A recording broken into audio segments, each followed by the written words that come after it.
Hey folks, welcome back to Plastic Planes. I'm your host, R.R. Slugger, and today we've got a bit of a two-in-one situation going on. Like a bird riding on the back of another bird, we're going to be taking a look at the unusual and unique 6544 Shuttle Transcon 2.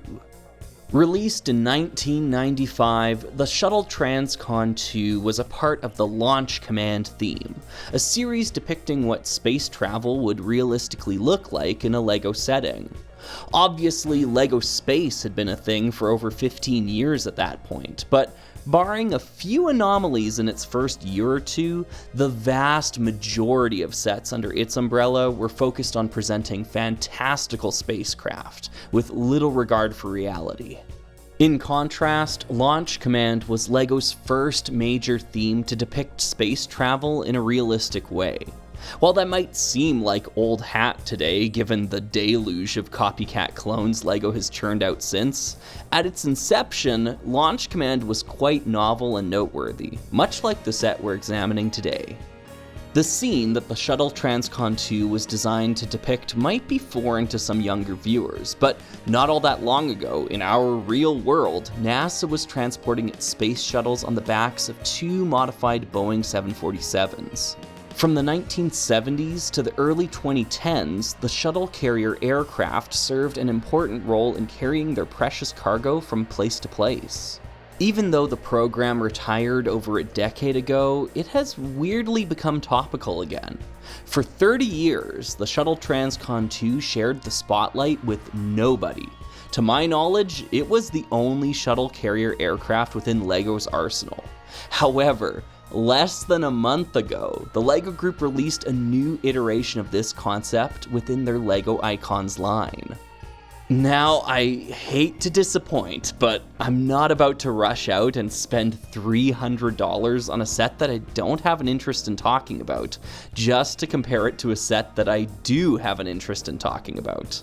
If you want a review of that set, go check out Cheesy's video on it. Some surface-level observations I can make, though, surround the aesthetics.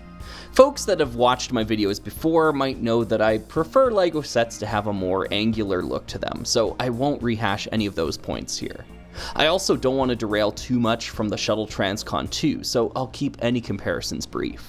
It might just be me, but does anyone else think that the Shuttle Transcon 2 from 1995 just looks a lot cleaner than the 2025 version?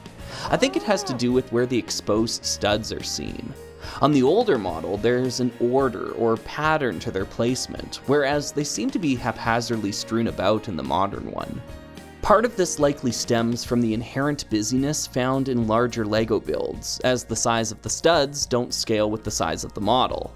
Again, I might be alone in thinking this, but I personally find that there's a Goldilocks zone in how big a LEGO model can be before it starts to strain against the medium, if that makes sense. Obviously, this aesthetic preference is probably different for everyone, and you don't have to agree with me here. It's just a curious observation I made while comparing these two sets that I thought I'd share. Likewise, there's something to be said for the older wedge plate designs of yesteryear and the impact they had on a build. Part 4859 is an element that we're going to see a lot of within plastic planes, and it's used in various colors to construct the nose cones of both air and spacecraft alike here. You might be familiar with the overall shape of this piece, but the mold itself was actually updated in 2003 to add small cutaways on each side to allow for placement on studded surfaces. See, the original iteration of this part had major limitations on how it could be used within a build because it lacked these cutaways. This wasn't even an incongruity specific to this single element. Nearly all wing or wedge plates from back then shared this trait. Those that weren't retired entirely have since been updated to include cutaways to improve their versatility. So why were these older plates made like this in the first place? To be completely honest, I used to think it was just because of short-sightedness on the part of the LEGO designers. I used to see these modern mold updates as a strictly positive change that corrected past mistakes that shouldn't have been there to begin with.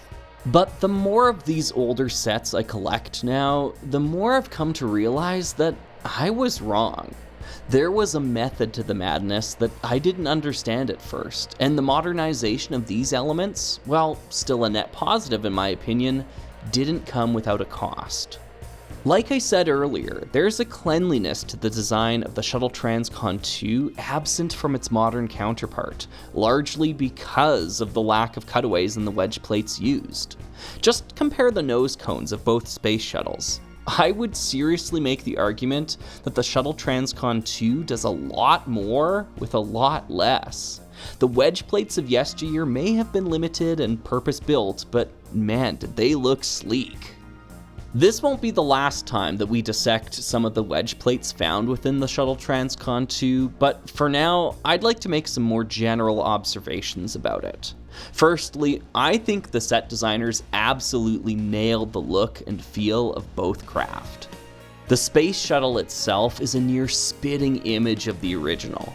There are a few details surrounding the cockpit that would have been impossible to achieve at minifigure scale at the time, but otherwise I've got no complaints. Oh, wait, yes I do.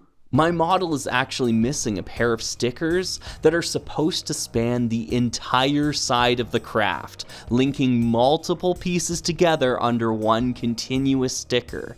I'm not even missing the stickers, I just refuse to put them on out of principle.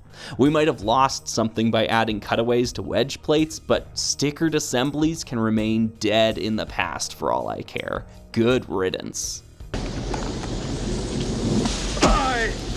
Have had enough of you!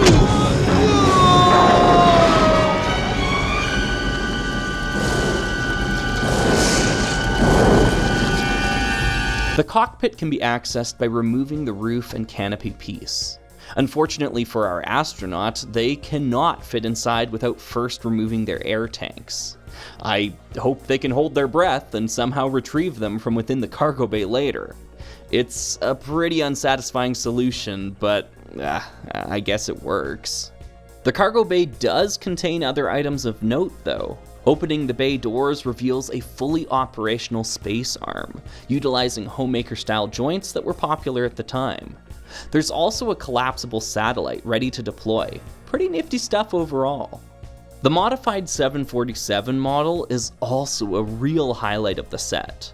While the 2025 incarnation seeks to emulate the appearance of the shuttle carrier aircraft in their later years, the model found within the Shuttle Transcon 2 is clearly based on the 70s design. The red, white, and blue cheat line contrasted against the bare metal hull was a classic American Airlines staple of the era, and I think Launch Command borrowed that look and ran with it, expanding the blue stripe to encompass the majority of the fuselage. The Launch Command livery on the set exclusive light gray vertical stabilizer visually ties the whole model together. After my experience with the Spy Runner last episode, I've learned to appreciate what can be accomplished by removing the static landing gear from these sets, and the Shuttle Transcon 2 is no different. This model looks utterly gorgeous without the landing gear or dorsal connection posts sticking out. If this model does have a fatal flaw, and it does, believe me, it would be these external compartment doors littering the exterior. I understand that the designers felt they needed to put something here, but I've gotta say, this ain't it. These doors are constantly swinging open on me, significantly reducing the fun factor of picking this little plastic plane up and swooshing it around. We've got to do better. My suggestion is just to remove the doors and flip the compartment pieces around 180 degrees. This smooths out the exterior and fills the gaps without the need to add pieces to the set. In the end, the side compartments only really serve the purpose of giving you somewhere to store the included hand tools. But they already provided a generous storage area within the tail section of the craft anyways, so this was completely unnecessary. Before we attach the shuttle, I want to quickly mention the back-swept wing shape, achieved by relying on one of my favorite pairs of LEGO pieces, parts 3585 and 3586. I never had any of these elements as a kid growing up, but once I discovered them as an adult, I was in love. Their subtle off-kilter proportions are a welcomed break from the mold of right-angle triangles littering the rest of LEGO's catalog. Paired with the equally quirky Part 3474, they make for outstanding wings and horizontal stabilizers respectively. Connecting the two models together is achieved via a pair of Technic axle pins on top of the 747 that interlock with the underside of the space shuttle. Part 6219 was designed specifically for the Launch Command theme, and if you've ever wondered, like I have, why there are Technic axle holes throughout the middle of it, well, this is why. Also, I promise, this will be the last wedge plate I talk about today.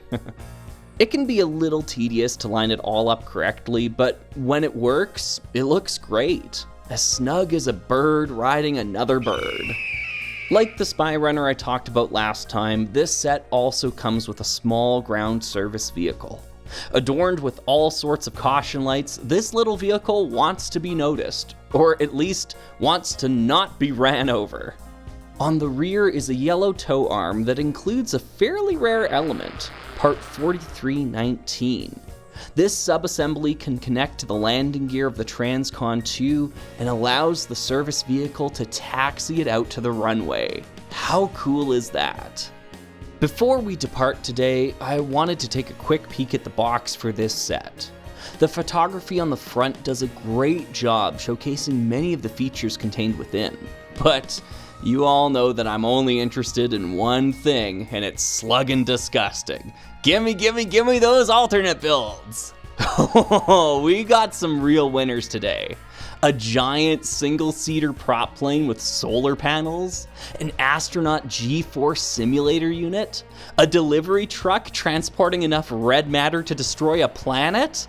All of these are great, but I want to build the last one.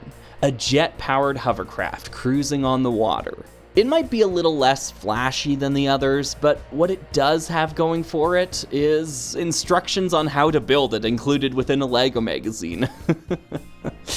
What can I say? I'm a coward. And my cowardice is rewarded. This hoverboat is honestly a few small tweaks away from being retail set-worthy. It really cooks. The slopes, tiles, and wedge plates found at the front contrast against the jet engines and more rounded shapes of the rear in a pleasing way. It doesn't use a lot of parts from the set, but it sure does use the right ones. All in all, this is a fantastic set that excels at nearly everything it attempts. Barring the relatively minor or easily rectified gripes I mentioned throughout the video, the Shuttle Transcon 2 set the bar so high that no other model even attempted to take on a similar design premise for 30 years. And even then, the 2025 model had to enter a completely different weight class so as to not compete with the best. The Shuttle Transcon 2 is really something else. Anyways, thanks for watching, everyone. I've been your host, R.R. Slugger, and keep your eyes to the skies.